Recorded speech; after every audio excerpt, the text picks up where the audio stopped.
Bismillahirrahmanirrahim. Assalamualaikum warahmatullahi wabarakatuh. Alhamdulillah wassalatu wassalamu ala Rasulillah wa ala alihi wa sahbihi wa man sara ala nahjihi wastanna bi sunnatihi ila yaumil qiyamah, amma ba'd. Kaum muslimin dan muslimat rahimani wa rahimakumullah. Alhamdulillah senantiasa kita panjatkan rasa syukur kita kepada Allah Ta'ala atas segala limpahan nikmat dan karunia yang Allah Ta'ala limpahkan kepada kita. Salawat dan salam senantiasa kita haturkan kepada junjungan kita, yaitu Nabi Muhammad sallallahu alaihi wasallam beserta kerabat beliau, para sahabat dan orang-orang yang senantiasa terus-menerus berada di jalannya sampai hari kiamat kelak.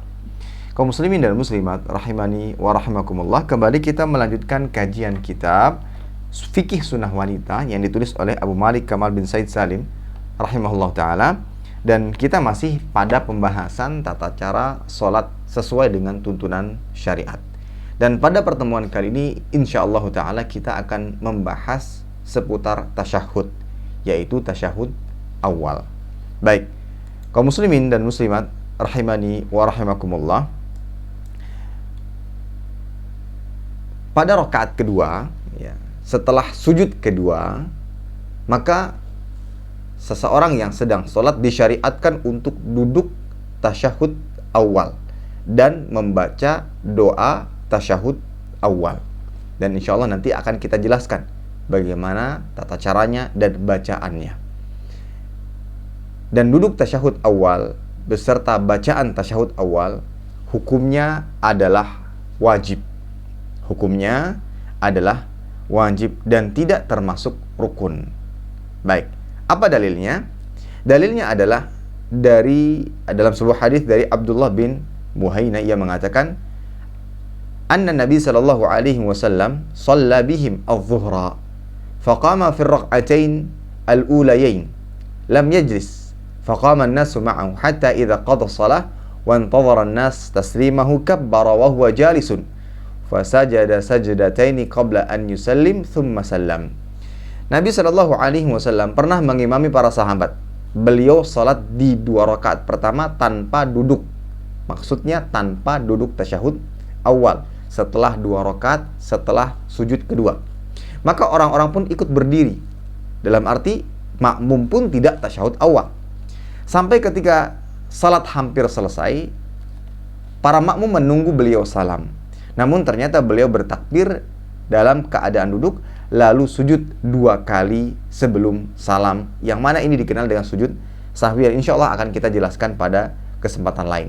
Kemudian setelah itu baru beliau salam. Nah, hadis ini menceritakan tentang Nabi Shallallahu Alaihi Wasallam yang lupa mengerjakan tasyahud awal, sehingga beliau melakukan sujud sahwi, yang mana ini menunjukkan bahwa tasyahud awal dan bacaan tasyahud awal adalah wajib, yang jika ditinggalkan maka harus sujud sahwi.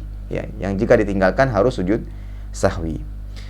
Baik, sebelumnya kita harus bedakan terlebih dahulu apa pengertian dan perbedaan dari rukun dan wajib sholat.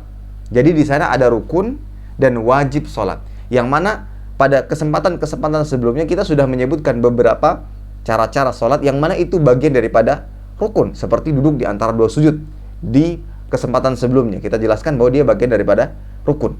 Sementara tasyahud awal ini dari bagian kewajiban sholat. Nah, apa perbedaan antara rukun dengan kewajiban? Baik, letak perbedaannya yaitu ketika ditinggalkan, yang mana akibatnya berbeda-beda sesuai dengan kondisi orang yang meninggalkan rukun atau wajib tersebut. Baik, kita berbicara tentang rukun dulu yang pertama. Rukun, jika ditinggalkan maka batal sholatnya, baik secara sengaja maupun tidak. Atau batal rakaat yang terlewat rukun tersebut, sehingga rakaat tersebut atau rakaat yang berikutnya menggantikan atau menempati kedudukan rakaat yang sebelumnya. Misalkan dalam satu rakaat terlewat 1 sujud, dan sujud tentunya adalah rukun, maka anggap saja ini rakaat yang pertama, maka rakaat pertama ini batal, sehingga ketika dia bangkit kembali sampai ke rakaat kedua, nah rakaat kedua itu terhitung sebagai rakaat pertama. ya, terhitung sebagai rakaat pertama. Sementara yang pertama yang tertinggal sujudnya tadi tidak dihitung. Ini batal rakaatnya. Sehingga orang yang meninggalkan rukun baik secara sengaja maupun tidak, maka sholatnya tidak sah atau batal, atau paling tidak batal rakaat yang di dalamnya ia meninggalkan rukun sholat. Rinciannya seperti ini. Jika yang ditinggalkan adalah takbiratul ihram, maka belum dianggap sholat. Ya, karena sebagaimana kita ketahui bahwasanya sholat itu dibuka dengan takbiratul ihram. Ketika yang ditinggalkan adalah rukun, dalam hal ini takbiratul ihram, maka belum dianggap sholat. Kemudian yang kedua, jika ditinggalkan selain takbiratul ihram dengan sengaja. Jika yang ditinggalkan selain takbiratul ihram dengan sengaja, maka batal sholatnya, harus diulang. Yang ketiga, jika yang ditinggalkan atau yang tertinggal selain takbiratul ihram seperti ruku, sujud, ya, karena lupa, ya, jadi lupa ruku, lupa sujud, ya, akan tapi ingat kembali sebelum berdiri tegak untuk membaca Al-Fatihah pada rakaat berikutnya. Misalkan pada rakaat pertama dia lupa ruku, ya, lupa ruku. Sebelum bangkit dan tegak kembali, maka hendaklah dia mengulangi rukun yang ditinggalkan tersebut. Ketika mau bangkit tapi belum sempurna tegak, dia balik lagi ke ruku. Atau ya sujud, ya, dia lupa sujud, maka sebelum dia bangkit tegak sampai membaca Al-Fatihah, maka dia kembali kepada rukun yang dia tinggalkan. Nah, ini jika posisinya atau kondisinya sebagaimana yang ketiga, sebelum tegak berdiri. Adapun yang keempat, jika yang tertinggal selain takbiratul ihram berupa ruku dan sujud, yang mana dia sudah berdiri tegak di rakaat berikutnya untuk membaca Al-Fatihah, maka rakaat tadi yang misalkan dalam hal ini rakaat pertama itu tidak dianggap, batal rakaat tersebut. Sehingga rakaat berikutnya yang dia lakukan ini adalah pengganti dari rakaat yang sebelumnya, dan dia setelah itu di akhir sholatnya melakukan sujud sahwi, ya. Jika mengetahui rukun yang ditinggalkan setelah salam, nah sekarang 5. Jika mengetahui rukun yang ditinggalkan setelah salam, apabila rukun tersebut adalah tasyahud akhir dan salam, maka langsung mengerjakannya. Misalkan yang tertinggal itu adalah tasyahud akhir dan salam, dan itu adalah bagian rukun, tasyahud akhir rukun. Ya, nanti kita akan jelaskan. Ketika yang tertinggal itu dia langsung tasyahud akhir dan salam. Ya. Jika selain keduanya, maka dia mengerjakan rakaat secara sempurna kemudian sujud sahwi. Seperti dia tertinggal, sudah salam nih, sudah selesai, dia baru ingat tertinggal sujud, maka dia sempurnakan dengan mengerjakan 1 rakaat secara sempurna, baru setelahnya dia sujud sahwi. Jika ingat setelah salam lama, ya, dan begitu lama setelah salam, lama berjalan waktu, sempat berbicara, ngobrol, baru teringat dia kekurangan, ada rukun yang ditinggalkan, maka pada saat itu dia mengulangi sholat dari awal. Wallahu a'lam. Nah, inilah penjelasan tentang rukun yang ditinggalkan. Adapun wajib, meninggalkannya secara sengaja batal memang. Meninggalkan yang wajib secara sengaja maka batal sholatnya. Dan jika tidak sengaja maka tidak batal, namun harus menggantinya dengan sujud sahwi tanpa ada konsekuensi kebatalan. Tapi dia harus menggantinya dengan sujud sahwi, seperti ketika tertinggalnya tasyahud awal. Nah, adapun sunnah, ya ini kita tambahkan, adapun sunnah, maka tidak batal sholat jika ditinggalkan baik secara sengaja maupun tidak, akan tetapi mengurangi kesempurnaan sholat. Karena Nabi mengatakan, "Shallu kama ra'aitumuni usolli", sholatlah kalian sebagaimana aku sholat, yaitu secara sempurna, baik pada rukunnya, wajibnya, atau yang sunnahnya. Baik, maka jelas sudah perbedaan antara rukun dan wajib, dan juga kita tambahkan dengan yang sunnah. Kembali lagi kepada pembahasan bahwasanya tasyahud awal ini bagian daripada kewajiban, ya. Jika ditinggalkan secara sengaja, batal sholatnya. Tapi kalau tidak sengaja, maka diganti dengan sujud sahwi. Baik, sekarang masuk kepada poin berikutnya, yaitu cara duduk tasyahud awal, ya, atau bagaimana cara bertasyahud awal. Yang pertama, cara duduknya adalah dengan cara iftirash, ya. Dan kita sudah sampaikan jenis-jenis duduk dalam sholat. Ada iftirash, ada tawarruk, dan ada ik'a'. Nah, dalam pembahasan ini tasyahud awal yang digunakan adalah iftirash.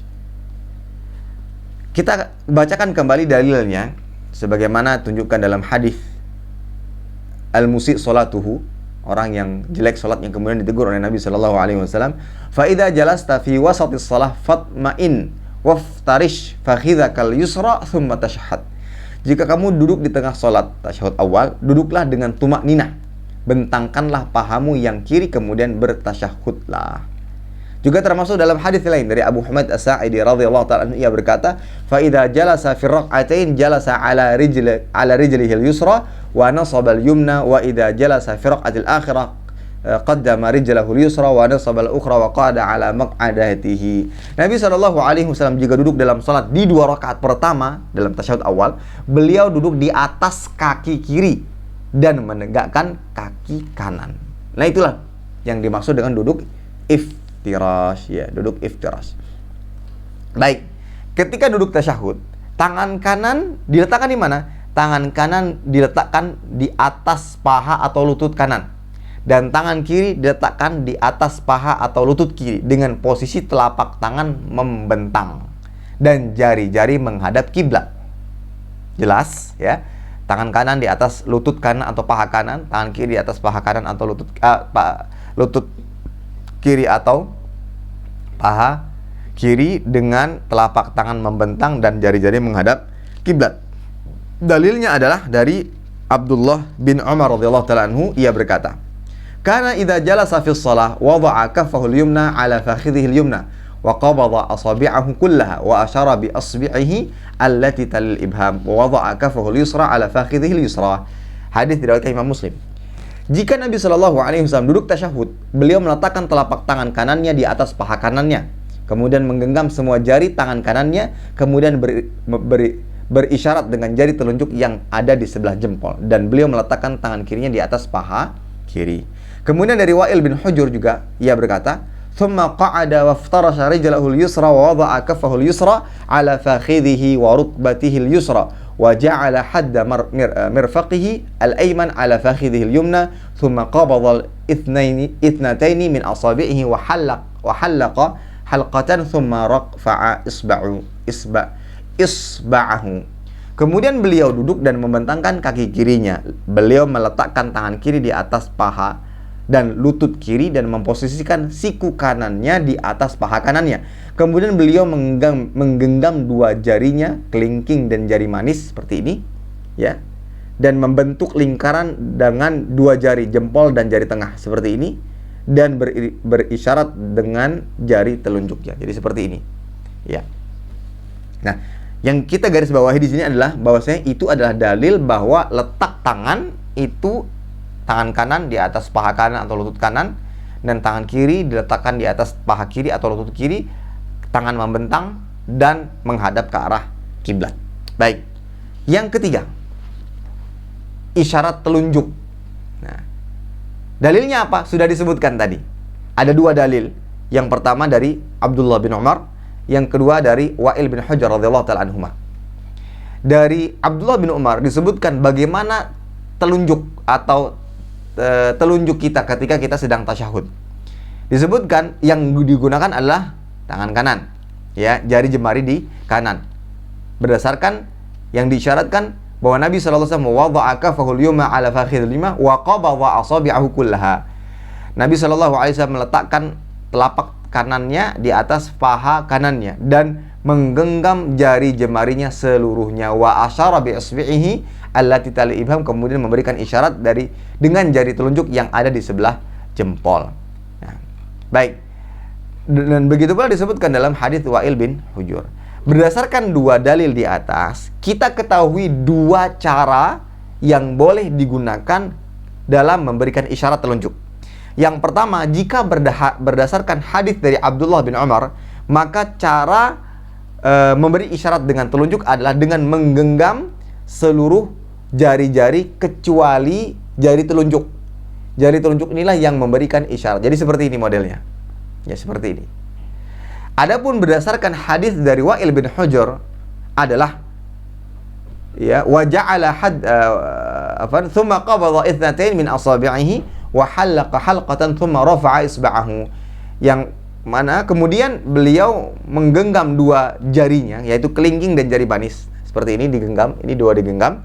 Kemudian membentuk lingkaran dengan dua jarinya, yaitu jempol dan jari tengah, dan memberi isyarat dengan telunjuknya. Jadi seperti ini cara yang kedua, ya. Cara yang pertama genggam semuanya, cara yang kedua adalah seperti ini, dan dua-duanya masyru' atau disyariatkan sebagaimana yang ditunjukkan di dalam dalil. Ketika sedang memberikan isyarat, pandangan mata kemana? Ke tempat sujud atau kemana? Maka jawabannya adalah pandangan mata diarahkan ke arah telunjuk.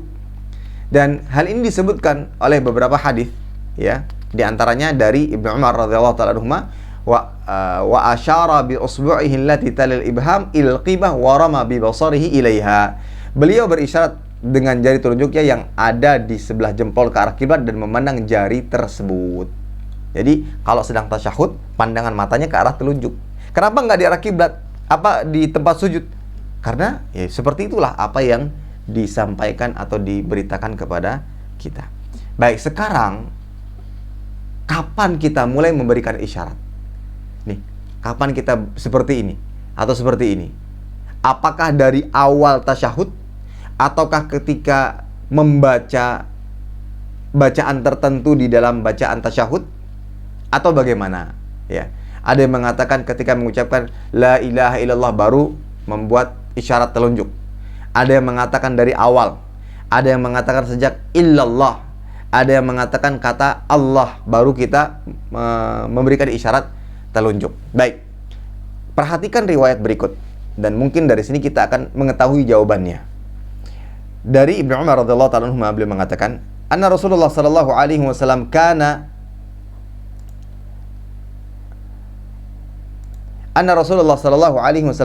idza qa'ada fit tasyahhud wada'a yadahu al-yusra ala rukbatihi al-yusra wa wada'a yadahu al-yumna ala rukbatihi al-yumna wa 'aqada 53 wa asyara bis-sabbabah.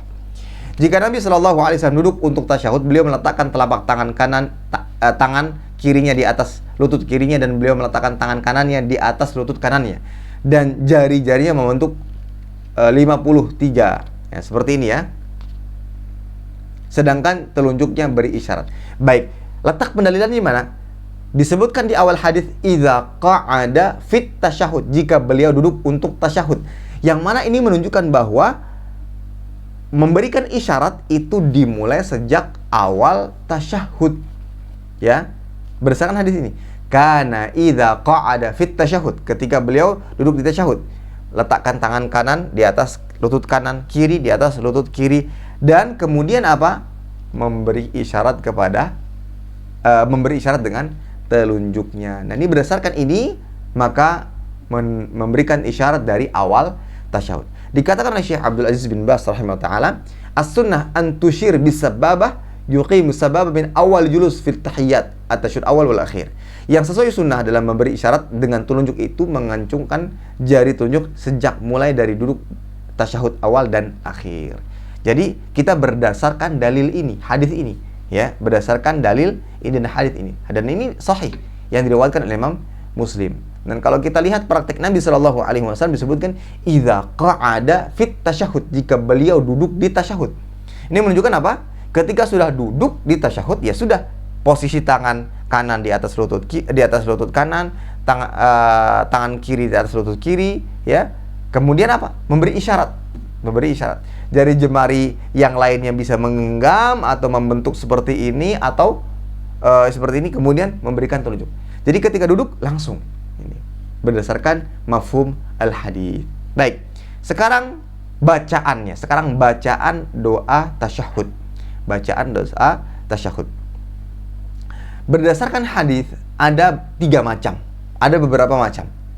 Bacaan yang pertama dan bacaan yang ini diriwayatkan dalam hadis yang diriwayatkan Imam Bukhari dan Muslim. Hadisnya sahih.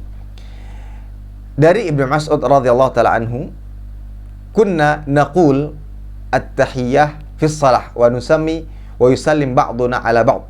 Fasami'ahu Rasulullah sallallahu alaihi wasallam faqala qulu at-tahiyyatu lillah was-salawatu wat-thayyibat. Assalamu alayka ayyuhan nabiyyu wa rahmatullahi wa barakatuh. Assalamu alayna wa ala ibadillahi salihin. Asyhadu an la ilaha illallah wa asyhadu anna Muhammadan abduhu wa rasuluh. Dulu kami membaca tahiyat dalam salat, menyebut nama Allah kemudian mengucapkan salam satu sama lain. Maka Rasulullah SAW pun mendengar hal tersebut lalu mengatakan, ucapkanlah. Nah, di sini bahwa Nabi mengajarkan bagaimana bacaan tasyahud. Yaitu bacaannya adalah at-tahiyyatu lillah was-salawatu wat-thayyibat. Assalamu alayka ayyuhan nabiyyu wa rahmatullah wa barakatuh. Assalamu alayna wa ala ibadillahi salihin. Asyhadu an la ilaha illallah wa asyhadu anna Muhammadan abduhu wa rasuluh. Itu bacaan yang pertama dengan dalil dari hadis yang sahih. Bacaan yang kedua, dan ini diambil dari hadis yang diriwayatkan Imam Muslim, sahih, dari jalan Ibnu Abbas radhiyallahu taala anhuma. Beliau berkata, anna Rasulullah sallallahu alaihi wasallam yu'allimuna at-tasyahhud kama yu'allimuna surah min al-Qur'an.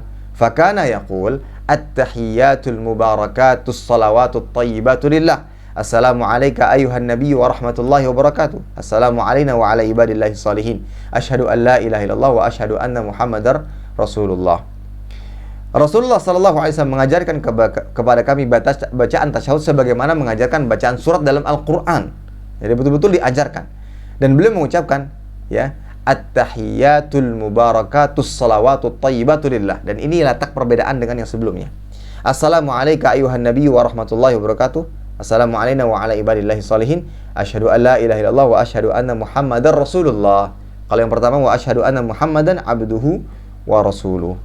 Baik, itu yang kedua. Yang ketiga, dan yang ketiga ini diriwayatkan oleh Imam Muslim juga dengan hadis yang sahih dari jalan Abu Musa al-Asy'ari radhiyallahu taala anhu.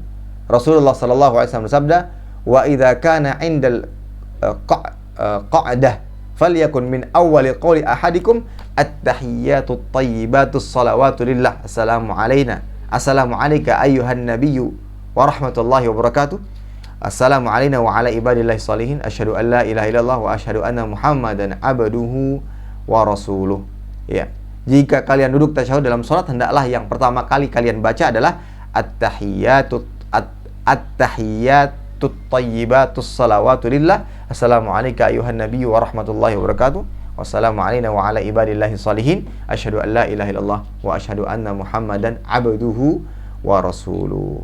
Baik, itulah beberapa bacaan yang kita dapatkan dari dalil-dalil yang sahih. Ustadz, jika ada bacaan lain misalkan, bagaimana? Apakah boleh diamalkan? Maka jawabannya, jika memang berdasarkan dalil yang sahih, yang tidak ada keraguan di dalamnya, maka baca, silahkan.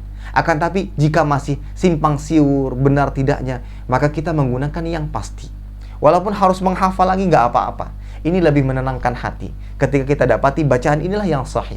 Baik, dan bacaan tahiyat ini memang ada perbedaan, tapi ini perbedaan tanawu'. Silahkan sesekali menggunakan yang pertama, sekali menggunakan yang kedua, dan sekali menggunakan yang ketiga. Dan akan lebih menenangkan hati ketika kita membaca sesuai dengan apa yang diajarkan oleh Nabi sallallahu alaihi wasallam berdasarkan hadis yang sahih. Baik, kemudian ada dalil yang menunjukkan disyariatkannya menggerak-gerakkan telunjuk.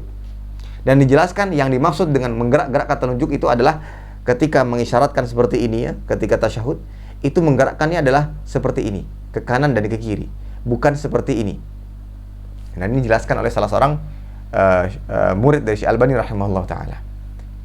Baik, dalilnya dari Wa'il bin Hujr, ia berkata, "Tsumma qa'ada waftarasha rijlahu al-yusra wa wada'a kaffahu al-yusra 'ala fakhidhihi wa rukbatihi al-yusra wa ja'ala hadda mirfaqihi al-ayman 'ala fakhidhihi al-yumna, tsumma qabada ithnatayn min asabihi wa halaqa halqatan thumma rafa'a isbahu fara'aituhu yuharrikuha yad'u biha." Setelah dijelaskan di awal-awal bahwa Nabi SAW ketika duduk iftirash, beliau duduk di atas kaki kirinya, kemudian meletakkan telapak tangan kirinya di atas paha kirinya dan lututnya yang kiri dan kemudian menjadikan siku kanannya berada di atas paha kirinya, kemudian menggenggam kedua jarinya yaitu kelingking dan jari banis, ya, kemudian membuat halaqah, yaitu lingkaran pada dua jari tengah dan jempol, kemudian memberikan isyarat. Dan ada tambahan hadis, faraaituhu yuharrikuha yad'u biha, dan aku melihat beliau menggerak-gerakkan telunjuknya ketika berdoa. Jadi masuk ketika dalam doa, ya, ketika mulai dalam doa baru memulai menggerak-gerakkan. Baik. Sehingga berdasarkan lafadz hadis ini yang di akhir hadis, sebagian ulama menganjurkan untuk menggerak-gerakkan jari ketika sholat. Hanya saja para ulama berbeda pendapat dalam hal ini. Apakah dalil ini sahih ataukah tidak? Ternyata setelah diteliti oleh pakar ahli hadis, hadis ini diriwayatkan oleh orang yang thiqah, tetapi dia menyelisihi 12 perawi yang lain yang jauh lebih kuat dibandingkan dirinya. Maka ini disebut dengan hadis syadz. Dia menyelisihi perawi-perawi yang lebih banyak, ya, yang lebih kuat darinya. Maka ini disebut dengan hadis syadz. Maka sebagian ulama mengatakan tidak dilakukan. Ya, tidak dilakukan. Cukup dengan tidak menggerakkannya seperti ini saja tanpa digerakkan. Dan ada lagi yang berpendapat memang, ya, tetap digerakkan berdasarkan hadis tersebut. Sehingga ini adalah masalah ijtihadiyah dan kita bersikap longgar. Ketika kita melihat, ya, paling tidak kita tahu itu ada landasan atau dalil yang digunakan. Walaupun letak perbedaannya apakah hadis ini bisa dikatakan kuat ataukah tidak. Baik. Yang terakhir adalah hukum menambah sholawat. Jadi kalau kita lihat dalam bacaan tasyahud tadi tidak ada sholawatnya. Sementara sholawat itu ada baru dibaca ketika di tasyahud akhir. Insya Allah akan kita jelaskan di kesempatan berikutnya. Ya. Nah sekarang boleh nggak sih ditambah? Nah di sini para ulama berbeda pendapat. Ada yang mengatakan boleh dan ada yang mengatakan tidak. Dan wallahu a'lam bishawab, saya lebih mengambil pendapat tidak. Kenapa? Ada beberapa pertimbangan. Yang pertama, kalau kita lihat dari zahir hadis di mana Rasul Shallallahu Alaihi Wasallam bertasyahud awal, beliau tidak membaca salawat. Kemudian kedua, kebiasaan Nabi Shallallahu Alaihi Wasallam ketika tasyahud awal itu ringan, sebagaimana diterangkan oleh Imam Ibnu Qayyim. Itu ringan, jadi tidak lama dengan tambahan salawat dan atau doa, tapi ringan.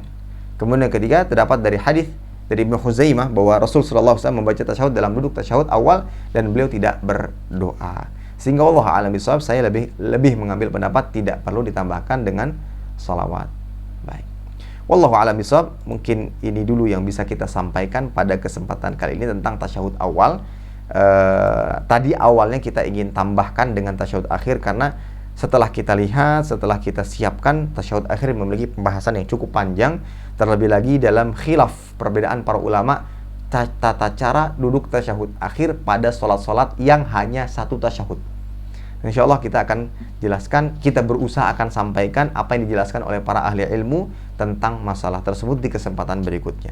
Demikian, mudah-mudahan ini bermanfaat untuk kita semuanya, terutama yang menyampaikan. Kurang lebihnya mohon maaf. Kita tutup dengan doa kafaratul majelis. Subhanakallahumma bihamdika asyhadu an la ilaha illa anta astaghfiruka wa atubu ilaik.